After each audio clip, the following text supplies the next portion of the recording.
كيفاش عاشت حياتها كتلقايها مفشه في دارهم، ما كدير حتى شي حاجه، ما كتشقى ما والو. داكشي علاش ملي كتزوج كتغلب. شوفوا لي هنا كتصايب هاد بحال نقولوا حنا اللاطه ديالنا ديال الحوت، هما بالطريقه ديالهم. انت يا اختي، والبهارات والحامض والفلفله. شوفوا انا مع الام اللي بنتها واخا تعطى تحرك لها غير البيض، واخا تعطى تحرك لها غير شي حاجه، مهم داخله معاك الكوزينه وكتشوف بعينها شي غير داك الملاحظات اللي كدير بنتك وكتبقى تشوفك هكا كطيبي. ما تخيلوش شحال كينفعها.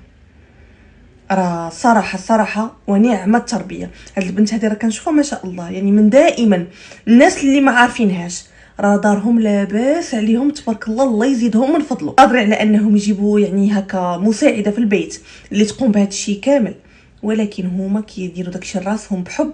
وحتى وليداتهم كيعلموهم يجمعوا بلاصتهم وينقيو المكان اللي هما فيه هكا، يعني شي حاجه اللي غتنفعهم. يعني كما قلت لكم راه